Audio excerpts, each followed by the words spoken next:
Alors, le corrigé du numéro 4 de la fiche d'exercice.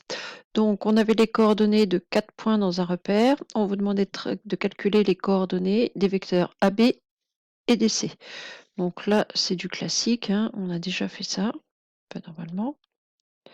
Donc, coordonnées de AB, c'est celle de B moins celle de A. Donc ça, c'est vrai en abscisse et en ordonnée.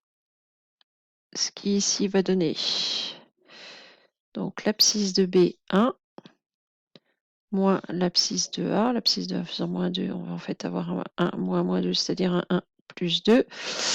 L'ordonnée de B moins 3 moins l'ordonnée de A moins 2. Donc on va avoir coordonnée de AB 3 moins 5. Ensuite, coordonnées de DC.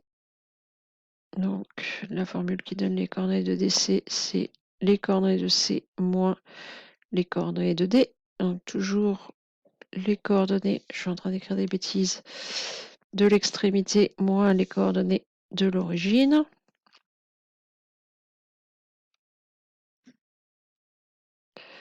Donc ce qui ici va nous donner, alors l'extrémité 9 moins l'origine 6. Extrémité en ordonnée moins 1 moins l'ordonnée de l'origine moins 4. Ce qui va donner pour les coordonnées de DC, 9 moins 6, ça fait 3, moins 1 moins 4, ça fait moins 5. Voilà pour les calculs des coordonnées. Que dire du quadrilatère A, B, C, D? Mais qu'est-ce qu'on remarque? On remarque que les vecteurs AB et DC sont égaux, puisqu'ils ont les mêmes coordonnées. AB et DC ont tous les deux pour coordonnées 3 moins 5, ce qui veut dire que AB égale DC.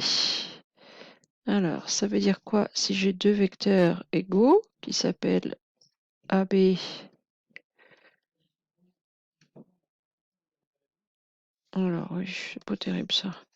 Je vais essayer de les faire à peu près comme ils devraient être si j'avais un repère. Donc, c'est un vecteur qui va vers la droite, mais vers le bas. Donc, AB. Voilà. Et puis, DC qui doit être égal. Alors, c'est vraiment un croquis, hein, ça n'a pas besoin d'être très joli. C'est juste pour se remettre les idées en place. On a vu ça au moment où on a fait les choses sur les vecteurs, le cours sur les vecteurs. Dès l'instant qu'on a deux vecteurs égaux, le quadrilatère formé par les 4 points est un parallélogramme.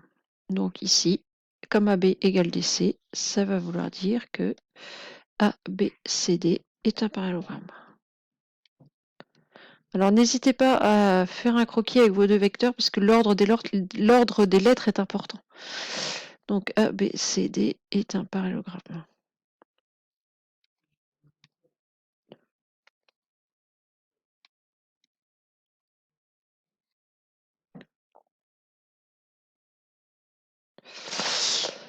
Voilà pour cet exercice, pas de difficulté normalement.